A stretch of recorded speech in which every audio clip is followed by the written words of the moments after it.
Hello everyone, my name is Ritesh and from today onwards मैं आज से जो है मैथ्स की क्लास लेके इस यूट्यूब चैनल पे रहूँगा और आप लोगों को क्लास 12th का मैथमेटिक्स पढ़ाने की कोशिश करूँगा।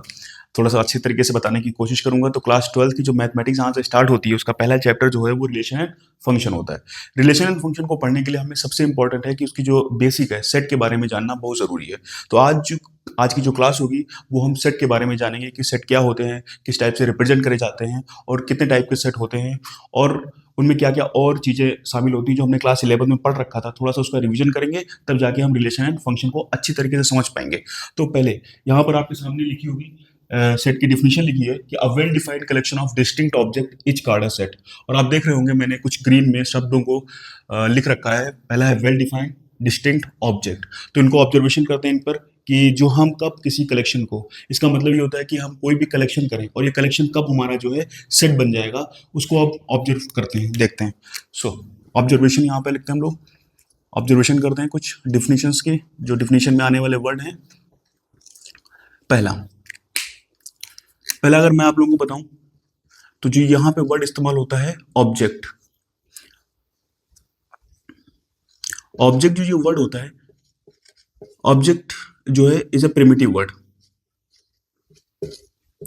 कैसा वर्ड है ये? प्रिमिटिव वर्ड है, या मैं इसको दूसरी भाषा में बोलूं कि अनडिफाइंड।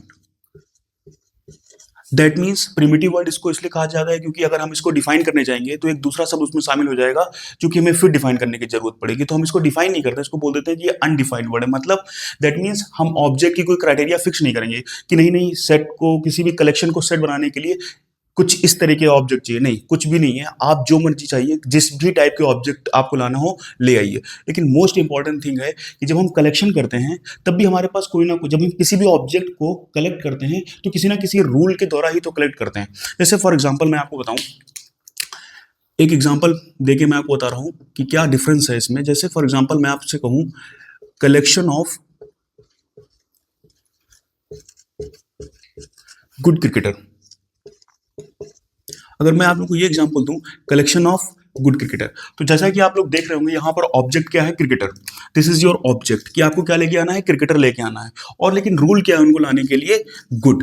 लेकिन जैसा कि आपको पता होगा कि ये डिपेंडेंसी कर देता है, मतलब पर्सन टू पर्सन डिपेंडेंट हो जाएगा। तो ये कलेक्शन जो है क्या ये अभी भी सेट बनने के काबिल है कि नहीं? तो मैं इसमें हो क्या रहा है कि इसमें पर्सन टू पर्सन डिपेंडेंसी हो रही।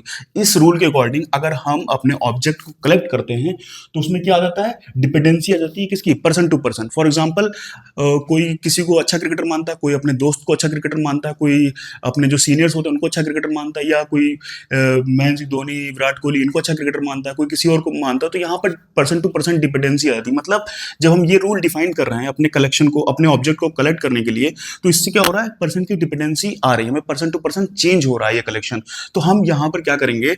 हमको अब यहाँ पे जो देखना पड़ेगा कि जो कलेक्शन के आगे जो वेल डिफाइन लगा हुआ है इसका मतलब क्या होता है, ताकि हम ये जान पाए कि कब कलेक्शन हमारा सेट बन जाएगा। तो वेल डिफाइन, तो सेकंड जो हमारा ऑब्जर्वेशन आता है वो आता है कि हम वेल डिफाइन को कैसे समझें। सो सेकंड हमारा जो शब्द है वो है वेल डिफाइंड। अगर आप वेल डिफाइंड को समझ गए तो आप समझ जाएंगे कि कब हम किसी कलेक्शन को सेट बोलना शुरू कर सकते हैं। जैसे means well defined means there is no ambiguity. There is no ambiguity. Ambiguity का मतलब होता है देयर इज नो कंफ्यूजन। कोई भी आपके पास कंफ्यूजन नहीं है रिगार्डिंग, किस चीज के लिए कंफ्यूजन नहीं होनी चाहिए? रिगार्डिंग इंक्लूजन और exclusion of any object. Exclusion of any object.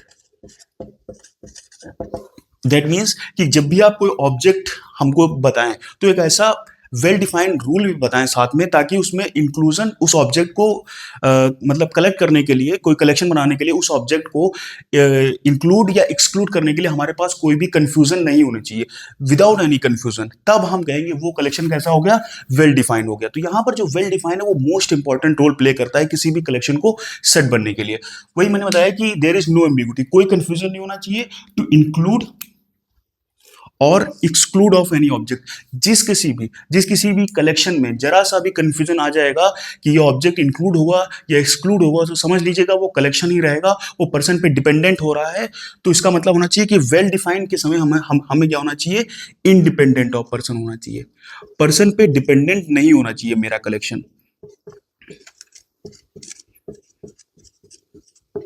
और ये कैसे होगा, ये तब होगा जब हम एक ऐसा पर्टिकुलर रूल डिफाइन कर पाएंगे जिसके द्वारा अब हमसे पर्सन की डिपेंडेंसी खत्म हो गई। फॉर एग्जांपल, जैसा कि मैं बताऊं, अगर इसी एग्जांपल को लेके मैं बात करूं आगे, तो अगर मैं इस एग्जांपल में एक पर्टिकुलर रूल और जोड़ दूं, तो ये रूल आपको लगेगा कि देखिएगा वेल डिफाइन हो गया। जैसे मैं आपसे कहूं, collection of good cricketer who played at least one international match, who played at least one inter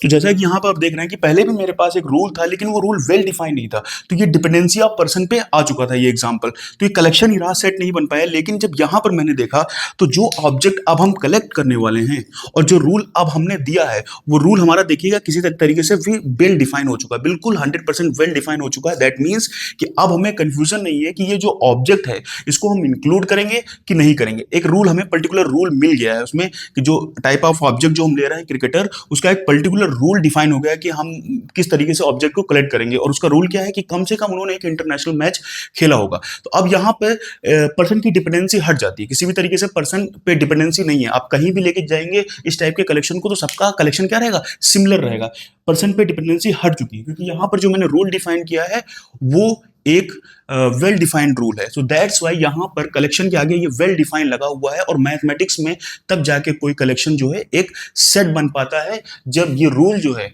जो रूल हम डिफाइन करें, वो रिगार्डलेस किसी भी तरीके से पर्सन टू पर्सन चेंज ना हो, तब एक सेट फॉर्म होता है। जनरली हम लोग observation, generally we represented set by capital letter. हम लोग कैपिटल लेटर का इस्तेमाल करते हैं सेट को रिप्रेजेंट करने के लिए, लाइक ए, बी, सी और एक्स, वाई, जेड एक्सेट्रा। आप कोई भी यहाँ पर जो है कैपिटल लेटर का इस्तेमाल कर सकते हैं। और जो ऑब्जेक्ट इस्तेमाल होते हैं, we denote with small letter. Small letter का इस्तेमाल कर लेते हैं, स्मॉल लेटर जैसे A, B, C, X, Y and Z. ये आप लोगों को पता होगा कि हम लोग जनरली इन सब का प्रयोग करते हैं। किसी भी सेट को रिप्रेजेंट करना होता है तो हम कैपिटल लेटर इस्तेमाल करते हैं, ऑब्जेक्ट को रिप्रेजेंट करना होता है तो हम ये स्मॉल लेटर का इस्तेमाल करते हैं। अब अगर कोई भी, मान लीजिए फॉर एग्जाम्पल, मैं कहूँ कि अगर आपसे कहूँ कि किसी भी सेट में अगर ए जो है ये मेरे इस सेट में है, मान लीजिए एक्स मेरा सेट है और इसमें बिलोंग कर रहा है, तो हम इस तरीके से लिखेंगे कि कोई भी एलिमेंट इधर साइड में जो होता है वो ऑब्जेक्ट होता है, और इधर साइड या और एलिमेंट इसका नाम होता है, इसको एलिमेंट बुलाते हैं, और इधर जो होता है हमारा सेट होता है। याद रखिएगा, इसको ऐसे पढ़ते हैं कि A belong to X. That means जब हमारा ऑब्जेक्ट, जब हमारा एक सेट बन जाएगा तो उसका एक नाम दे देते हैं एक्स, वाई, जेड, जो भी आपकी मर्जी वो नाम दे दीजिए, और उसके अंदर के जो एलिमेंट होते हैं उनको स्मॉल लेटर से रिप्रेजेंट करते हैं। और ये पता कैसे करते हैं, कोई मुझसे पूछेगा कि मान लीजिए इस सेट में कौन सा एलिमेंट है, तो मैं सीधे से बता दूंगा कि ए बिलोंग टू एक्स, तो इसको पढ़ते हैं ऐसे कि A belongs to X. If for example, if we write, अगर कहीं पर ऐसा लिखा हुआ है, if we write B doesn't belongs to X, this, इसका मतलब होता है, दैट मीन्स, या इसको ऐसे बोल सकते हैं, इसको वी रीड, हम लोग इसको पढ़ते हैं B doesn't belong to X. B जो है एक्स के अंदर नहीं है। तो ये दो तरीके होते हैं कि कोई भी एलिमेंट और या ऑब्जेक्ट, और असल में क्या होता है कि हम पहले उसको ऑब्जेक्ट बोलते हैं, लेकिन जब वो सेट बन जाता है तब हम उसको ज्यादातर एलिमेंट के नाम से कहना शुरू करते हैं या मेंबर के नाम से कहना शुरू करते हैं। सिनोनिम से होते हैं ऑब्जेक्ट, एलिमेंट या मेंबर, आप कोई भी शब्द का इस्तेमाल कर सकते हैं यहाँ पर। तो यहाँ पर मैं ये बताने की कोशिश कर रहा हूँ कि जो बिलोंग टू होता है, इसका मतलब होता है कि सेट के अंदर जो एलिमेंट है वो इस सेट में बिलोंग कर रहे हैं कि नहीं बिलोंग कर रहे हैं। तो हम मैथमेटिकल लैंग्वेज में इस तरीके से डायरेक्ट लिख दिया करेंगे कि भाई ये मेरे सेट के अंदर बिलोंग कर रहा है और ये मेरे सेट के अंदर नहीं बिलोंग कर रहा है, ये एलिमेंट मेरे सेट के अंदर है कि नहीं है। तो हम इस सिंबल का इस्तेमाल करेंगे। और ये चीज बहुत इंपॉर्टेंट है, आप याद रखिएगा कि जब ये बिलोंग का सिंबल इस्तेमाल होगा, मैं फिर बता रहा हूं आपसे, जब भी ये बिलोंग का सिंबल इस्तेमाल होगा तो ऑन दिस साइड यहां पर ऑब्जेक्ट होता है और इस साइड में यहां पर आपको सेट ही रखना है हमेशा। याद रखिएगा ये चीज आपको जब आप सबसेट पढ़ेंगे तो बड़ी अच्छी तरीके से समझ में आएगी, कंफ्यूज नहीं होंगे कि जब भी आप इस सिंबल का इस्तेमाल करेंगे तो यहां पर एक ऑब्जेक्ट होगा और यहां पर एक सेट होगा। क्योंकि जब आप जब आगे पढ़ेंगे तो आपको पता चलेगा कि सेट भी आगे चल के ऑब्जेक्ट की तरह बिहेव करना शुरू कर देता है। तो आपको यहां पर हमेशा ऑब्जेक्ट लेना है और यहां पर हमेशा सेट लेना है। तो ये रहा पूरे सेट के बारे में। अब हम दूसरी चीज को जानने की कोशिश करते हैं कि सेट को रिप्रेजेंट कैसे करते हैं, how we can represent the our set. Our second definition is how we represent the set. हम लोग सेट को रिप्रेजेंट कैसे करते हैं।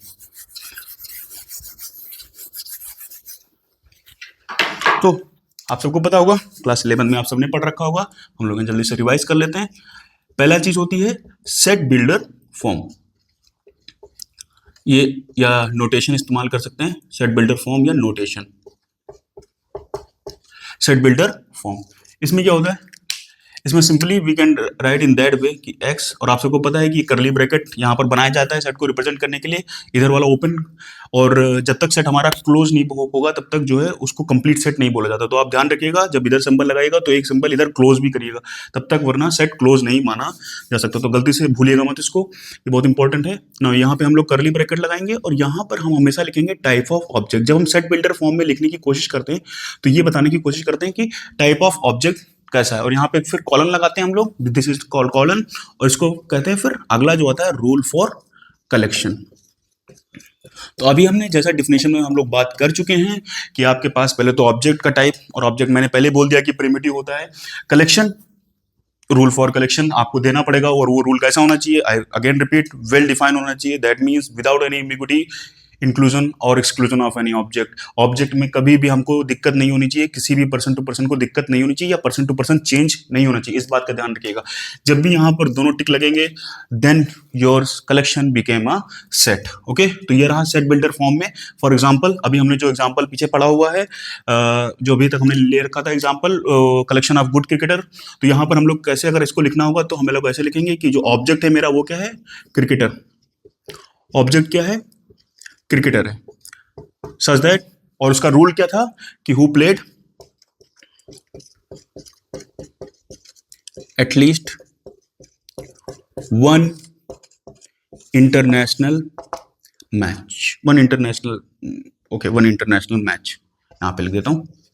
सो इस टाइप में हम सेट बिल्डर फॉर्म को लिखने की कोशिश करते हैं, ठीक है। और सेकंड जो आता है हमारा वो होता है रोस्टर और टेबुलर फॉर्म। रोस्टर और टेबुलर फॉर्म, इसमें क्या होता है, इसमें कुछ नहीं, जो बात यहां पर लिखी हुई है उसको हम कॉमास के द्वारा या फुल नेम वहां पर इस्तेमाल कर देते हैं रोस्टर और टेबुलर फॉर्म में। जैसे फॉर एग्जांपल इसी बात को अगर मुझे रोस्टर टेबुलर फॉर्म में लिखनी है तो मैं कैसे लिखूंगा, X is equal to for example Mahendra Singh Dhoni, जो भी मतलब जिन्होंने खेला हुआ है, विराट कोहली, जो भी आप मतलब इसमें ये तो बात पक्की ना कि आपकी डिपेंडेंसी तो नहीं आएगी, वेदर यू लाइक और नॉट, इट डजंट मैटर, यहाँ पे डिपेंडेंसी नहीं है। तो इस तरीके से हम लोग जो है यहाँ पर रोस्टर या टेबुलर फॉर्म में लिखते हैं। तो ये दो तरीके हैं हमारे सेट को लिखने के। तो आई होप यहाँ पर ये पता चला कि सेट क्या होता है और सेट को रिप्रेजेंट कैसे करते हैं। अब हमारा एक सेट बन चुका है, अब हम आगे पढ़ते हैं कि सेट की कहानी में हमें और क्या क्या करना पड़ेगा। अब तो एक सेट फॉर्म हो चुका है, कलेक्शन से हम लोगों ने क्या फॉर्म कर लिया, सेट। हम लोग कलेक्शन के बारे में नहीं पढ़ते हैं, ये याद रखिएगा, कलेक्शन के बारे में नहीं पढ़ते हैं। जब कलेक्शन हम वेल डिफाइन कर देते हैं, एक पर्टिकुलर रूल बना देते हैं, तब जाके हम उनके बारे में पढ़ते हैं। तो अब हमने ये देख लिया है कि सेट क्या होते हैं, किस तरीके से होते हैं। अब हम कुछ इंपॉर्टेंट सेट के बारे में बात करते हैं। जैसे पहला आता है कि इम्प्टी कलेक्शन, इम्प्टी सेट क्या होता है। तो आई होप आप ये समझ गए होंगे कि सेट कब बनता है, सेट कब होता है, तो सेट यहाँ पर पूरी तरीके से समझ में आ गया होगा। अब आपको जैसा पता है कि कहानी, अपना एक हीरो तो मिल चुका है कहानी को, सेट। अब इसमें कहानी आगे बढ़ती है कि सेट करते क्या है, इनमें ऑपरेशंस कौन से लगते हैं, वेन डायग्राम कैसे रिप्रेजेंट होता है, कौन कौन से सेट होते हैं हमारे पास। अब हम इन पे जाएंगे, तो सेट तो हमारे पास बन चुके हैं, okay correct, I hope so आप लोगों को समझ में आ रहा होगा। नाउ अब नामकरण कुछ करते हैं, जैसे एक सेट होता है इम्प्टी सेट, नाम से पता लग रहा होगा। इम्प्टी सेट को हम लोग नल सेट या वाइड सेट भी बोलते हैं। इम्प्टी सेट को हम लोग नल सेट या वाइड सेट भी बोल देते हैं, ठीक है। तो नाम से पता लग रहा होगा कि एक ऐसा कलेक्शन जो कि वेल डिफाइंड भी है लेकिन उसमें कोई एलिमेंट भी नहीं है। तो बड़ा कंफ्यूज हो रहा है कि यार ये कैसे हो सकता है कि कोई भी कलेक्शन के पास रूल तो है लेकिन उसमें कोई एलिमेंट ही नहीं आ रहा है। इसका मतलब ये होता है कि दोबारा फिर डिफिनेशन पे जाए। जब भी आप कंफ्यूज हुआ करें ना, सबसे पहले डिफिनेशन पे जाया करें कि वो डिफिनेशन मांग क्या रही है, हमें हमें कह क्या रही है, हमसे मांग क्या रही है। तो डिफिनेशन ने मुझसे कहा है कि वेल डिफाइंड का मतलब सिर्फ इतना होना चाहिए कि आपको जो रूल डिफाइन होना चाहिए उसमें कंफ्यूजन कहीं नहीं होनी चाहिए, इंक्लूड करने में भी और एक्सक्लूड करने में भी। मतलब हमें नहीं मतलब कि ऑब्जेक्ट आपके सारे के सारे एक्सक्लूड हो रहे हैं, होने दो, लेकिन उसका रूल इतना पर्टिकुलर डिफाइन होना चाहिए कि वो पर्सन टू पर्सन डिपेंडेंसी ना रखे, मतलब पर्सन टू पर्सन वो चेंज ना हो। तो इसका मतलब है अगर सारे के सारे हमारे ऑब्जेक्ट एलिमेंट हो रहे हैं, जो रूल मैंने डिफाइन कर रखा है उसके उस रूल के द्वारा सारे के सारे अगर ऑब्जेक्ट एक्सक्लूड हो रहे हैं तो होने दो, हमें क्या प्रॉब्लम है, क्योंकि हमसे तो डिफिनेशन ही वही बात बोल रही ना। तो कोई भी ऐसा कलेक्शन अगर हम बनाएं और उसमें सारे के सारे ऑब्जेक्ट जो है एक्सक्लूड हो but by the particular rule, और वो कोई भी आ जाए, किसी से पूछ लो कि नहीं नहीं भाई ये एक्सक्लूड है, हाँ ये नहीं आएगा सेट, देन तब वो कलेक्शन जो है मतलब तब वो इम्प्टी कलेक्शन जो है इम्प्टी सेट बन जाता है। That's why empty set is the most important thing. इस पे कई सारे जो है कंफ्यूजन रहती है कि मतलब ऐसा कैसे।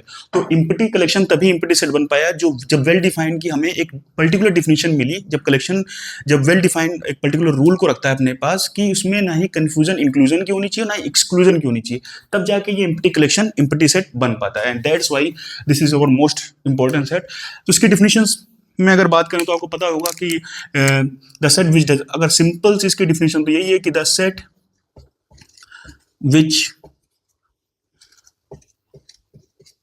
डजंट, द सेट, आप लोग राइटिंग थोड़ी सी मेरी अभी दिक्कत हो रही होगी, the set which doesn't contain any element, एक ऐसा सेट जिसके अंदर कोई भी एलिमेंट ना कंटेन हो, हम उसको क्या बोलते हैं, इज कॉल्ड इम्प्टी सेट। हम लोग उसको इम्प्टी सेट बोल देते हैं, ओके।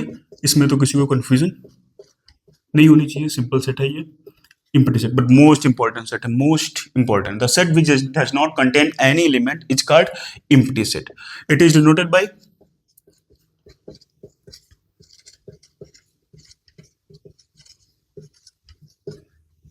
लाइक दिस वाइज, मतलब जब भी आप अगर ये सिंबल यूज कर रहे हैं, करली ब्रैकेट यूज कर रहे हैं, तो उसमें कोई भी एलिमेंट लिखिएगा नहीं। एंड अगर आप करली ब्रैकेट नहीं यूज करना चाहते हैं तो डायरेक्ट ये सिंबल यूज करिएगा। ध्यान रखिएगा कि इम्प्टी सेट में अगर आप ये करली ब्रैकेट यूज कर रहे हैं तो उसके अंदर ये क्वेश्चन मत करिएगा, आगे आगे चल के पता लगेगा कि ये खुद ही एक एलिमेंट हो जाएगा। अगर आपने ये कभी ऐसे सोचा कि नहीं नहीं नहीं नहीं नहीं कि दोनों तो इम्प्टी है, कोई बात नहीं, नहीं नहीं, ये बहुत गड़बड़ हो जाएगा। यहाँ पर ये ऑब्जेक्ट का एलिमेंट का काम करने लगेगा। जैसा मैंने कहा है कि जब भी आप ये करली ब्रैकेट का यूज करते हैं, यहाँ से स्टार्टिंग यहाँ से एंड करते हो और कोई भी उसके अंदर एक एलिमेंट रखते हैं तो वो एक एलिमेंट गिना जाएगा, याद रखिएगा इस चीज को। तो अगर आपको इम्प्टी सेट को इस तरीके से करली ब्रैकेट के सिंबल में यूज करना है तो उसके अंदर कोई भी कुछ भी मत लिखिएगा, खाली छोड़ दीजिएगा और ना इस सिंबल का इस्तेमाल कर लीजिएगा। दोनों सिंबल हम लोग डिनोट करते हैं इम्प्टी सेट के लिए। तो इम्प्टी सेट ये होता है। उसके बाद आप जैसे आ जाते हैं सिंगलटन सेट पे, कई बार नाम सुना होगा इसका, सिंगलटन सेट। तो सिंगलटन सेट नाम से पता लग रहा है कि the set which contain single element या one element, the set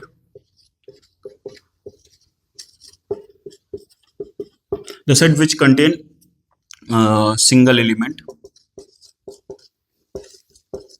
is called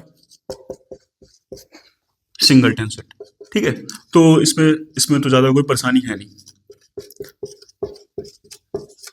तो this is known as your singleton set. तो इसमें खाली बस एक element, for example like this wise, हम कोई रूल डिफाइन करें इस तरीके से आपको वो, जैसे अगर आप इम्प्लिसिट का कोई भी एग्जांपल्स हो सकते हैं कि collection of all those number which is greater than which is sorry collection of all those natural number which is less than 1। अगर मैंने आपसे बोल दिया कि एक ऐसा कलेक्शन करिए जो कि नेचुरल नंबर का एक ऐसा कलेक्शन करिए जो कि लेस देन 1 होना चाहिए, तो आपको सिंपल से पता है, आप किसी के पास भी लेके जाएंगे तो इसमें ऑब्जेक्ट मैंने आपसे नेचुरल नंबर मांगे और लेस देन 1, तो आपको सबको पता है कि लेस देन 1 का कोई नेचुरल नंबर एग्जिस्ट ही नहीं करता। तो रूल वेल डिफाइन है, सारे के सारे नंबर क्या होंगे, एक्सक्लूड ही होंगे। So this is the example of empty set. I hope so. तो इसके द्वारा क्या हुआ यहाँ पर, ध्यान से सुनिएगा कि कुछ सेट क्या हुए, कुछ सेट में एक एलिमेंट, दो एलिमेंट, तीन एलिमेंट, कभी कभार 18, 20, 25, 30, 30 लाख, 40 लाख, लेकिन डिफरेंट नंबर ऑफ एलिमेंट आ रहे थे। और कुछ कुछ ऐसे सेट भी हमारे पास हैं जिसमें क्या हो रहा है, इनफाइनाइट नंबर ऑफ एलिमेंट आ रहे हैं। जैसा कि आपको पता है कि हमारे नंबर सिस्टम के जो सेट हैं, आप सबको पता होगा नेचुरल नंबर, ये भी तो वेल डिफाइंड सेट है, इनको तो बताने की जरूरत ही नहीं है। Set of natural number, whole number, integers, rationals, irrational number, these are also a set because they are well defined, you all know. तो इसमें क्या होता है, इसमें डिफरेंट नंबर ऑफ एलिमेंट नहीं आ रहे थे, ये सेट जो है चलते चले जा रहे थे, कहीं पर इंड भी नहीं हो रहे थे। तो उसके द्वारा हम ये कह सकते हैं कि हमारे पास पर्टिकुलरली दो टाइप के सेट हैं, एक वो जो कहीं पे जाके इंड हो जा रहे हैं, और एक दूसरे जो कहीं पर इंड ही नहीं हो रहे हैं, जिनके पास क्या है कि इनफाइनाइट नंबर ऑफ एलिमेंट्स हैं। तो जो कहीं पर जाके मतलब जिनके पास डिफिनिट नंबर ऑफ एलिमेंट्स हैं, हम उनको फाइनाइट सेट बोल देते थे सिंपली, और जिनके पास डिफरेंट नंबर ऑफ एलिमेंट्स नहीं है या जो फाइनाइट सेट नहीं होते हैं, हम उनको क्या बोल देते हैं, इनफाइनाइट, सिंपल से। तो जो अगली हेडिंग आती है यहाँ पर हमारे पास वो होती है फाइनाइट एंड इनफाइनाइट सेट की, कि फाइनाइट सेट क्या होते हैं और finite set and infinite set. तो इनकी भी सिंपल से हमारे पास कोई कठिन तो डिफिनेशन है नहीं, बिल्कुल सिंपल से समझने वाली बात है कि दो यहाँ पर इम्पटी सेट भी शामिल हो जाएगा। फाइनाइट सेट में हमारे पास इम्पटी सेट भी शामिल हो जाता है, फाइनाइट सेट में इम्पटी सेट भी शामिल हो जाता है। हाँ, उसके अंदर डिफिनिट नंबर ऑफ एलिमेंट, आप कह सकते हैं कि फाइनाइट सेट की डिफिनेशन ये हो रही है कि उसमें डिफिनिट नंबर ऑफ एलिमेंट है, और इम्पटी सेट में तो कोई एलिमेंट ही नहीं है, लेकिन उसको भी यही कहा जाता है कि उसमें एक भी एलिमेंट नहीं है, तो वो इनफाइनाइट में तो ऐसे भी नहीं जा सकता, तो उसको फाइनाइट सेट में रखा जा रहा है। तो empty set and those set which has definite number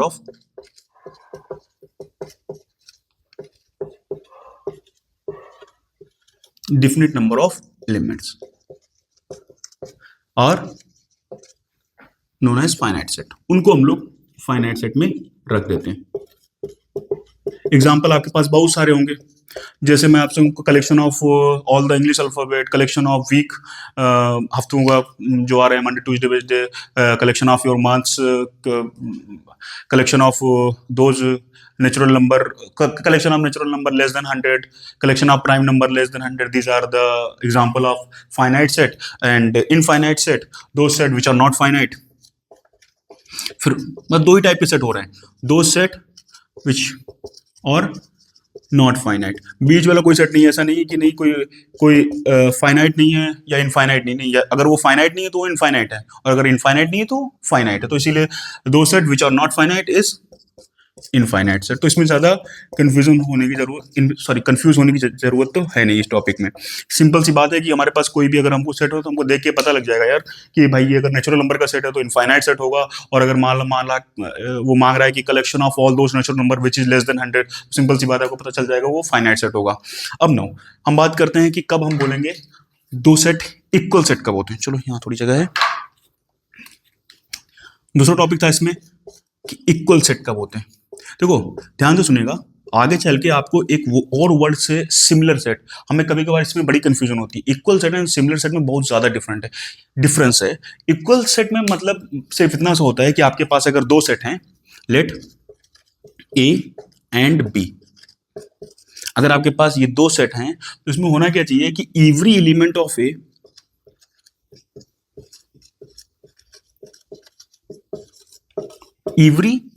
A is also in B and every element of B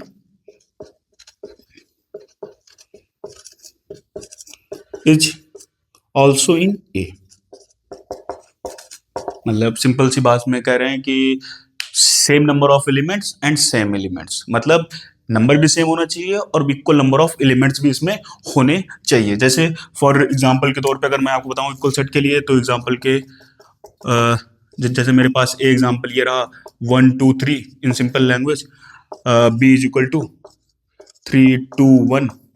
आपको पता है अगर मैं आपको से यहाँ पर एग्जांपल ऐसा देता हूँ, मान लीजिए कि बी इज इक्वल टू 1 1 1 2 2 2 3 3 3, तो कोई ये सोच के कंफ्यूज ना हो कि अरे ये तो दोनों अलग अलग इंसान ने कहा था सेम नंबर ऑफ एलिमेंट्स। तो आपको पता होगा सेट की डिफिनेशन कहती है कि डिस्टिंक्ट ऑब्जेक्ट होने चाहिए, तो कभी कंफ्यूज मत हो जाएगा, डिफिनेशन में वापस जाएगा, सेट के अंदर कभी भी रिपीटेशन नहीं हो सकती है। तो यहाँ पर भी अगर ऐसे लिखा हुआ है तो आप इसको 100% इस तरीके से लिख सकते हैं, क्योंकि सेट में रिपीटेशन नहीं होती कभी भी, उसमें ऑब्जेक्ट डिस्टिंक्ट होते हैं। तो ये दोनों क्या कैसे हैं, इक्वल सेट हैं, सॉरी अनइक्वल लग गया, ये दोनों कैसे इक्वल सेट है। तो एक सिंपल सी डिफिनेशन यहाँ पर इक्वल सेट की बन जाती है यहाँ पर। तो ये पूरी इन्फॉर्मेशन सेट के बारे में रही कि सेट क्या होते हैं, उनको रिप्रेजेंट कैसे करते हैं, फाइनाइट सेट क्या होते हैं, इनफाइनाइट सेट क्या होते हैं, इक्वल सेट कैसे हम लोगों को देखना चाहिए। इक्वल सेट में कुछ नहीं होता, सिंपल सी बात, आपके पास दो सेट होंगे, आप ये देख लीजिए कि उनमें same number of element and same elements हैं कि नहीं है, मतलब जो एलिमेंट ए में हो वही एलिमेंट बी में हो, जो एलिमेंट बी में हो वही एलिमेंट ए में हो, तो वो सेट बन जाता है। तो यहाँ तक पूरी कहानी हमारी सेट की रही है कि सेट को कैसे पढ़ना है, सेट को कैसे देखना है। आई होप सो आप लोग क्वेश्चंस लगाएंगे। हम लोग क्लास 12 में पढ़ रहे हैं तो इसीलिए मैं थोड़ा सा तेजी से रिवाइज करा रहा हूँ, लेकिन अगर आप कहेंगे तो मैं पूरा वीडियो सेट पे भी लाऊंगा। मुलाकात करते हैं कल। Thank you so much.